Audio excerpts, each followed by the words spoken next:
Pemirsa, pemindahan kabel utilitas yang semrawut di sejumlah wilayah di Jakarta tampak belum optimal. Meskipun pemerintah Provinsi DKI Jakarta ini memberikan ultimatum kepada para operator penyedia jaringan internet dan telekomunikasi untuk memindahkan utilitas kabelnya ke bawah tanah hingga akhir tahun ini. Namun nyatanya, kabel-kabel semrawut masih terlihat di sejumlah titik.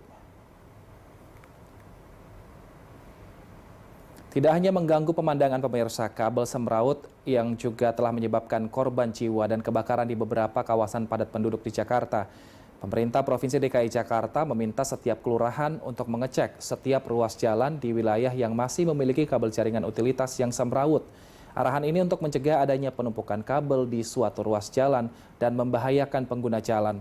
Pihak asosiasi mendukung upaya penuh penetapan dan juga penataan, tetapi perlu dilakukan hal-hal yang berkaitan untuk merapikan kabel-kabel yang ada di Jakarta.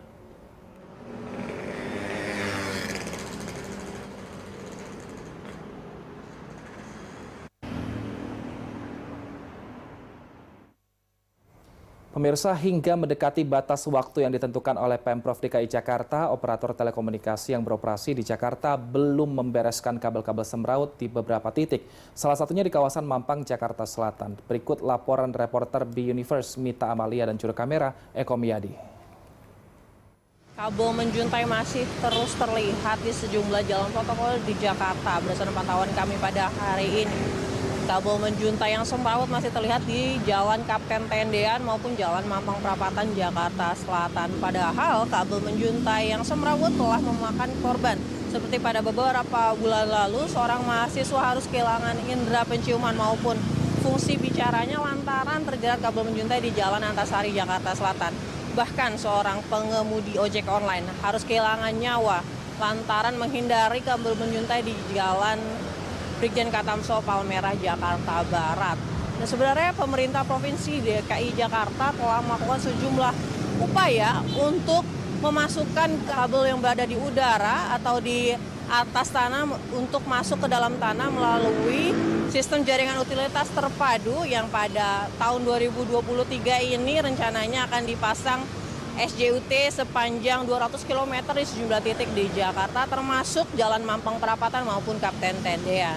Sebenarnya permasalahan ini telah lama diungkapkan bahkan dari beberapa kepemimpinan DKI Jakarta beberapa waktu, mulai dari pelaksana tugas Gubernur DKI Jakarta yaitu Basuki Cahayapurnama yang telah menginstruksikan untuk memendam kabel ke dalam tanah. Namun instruksi itu belum bisa dilaksanakan hingga akhirnya kepemimpinan berikutnya di Gubernur DKI Jakarta Anies Baswedan. Pada saat kepemimpinannya Anies sempat melakukan formalitas yakni menggunting kabel optik di Jalan Mampang Perapatan. Namun hingga hari ini kabel semrawut masih terus terlihat di atas tanah dan masyarakat masih terus menunggu keindahan jalan tanpa kabel semrawut di Jakarta. Dari Jakarta, Mita Amalia.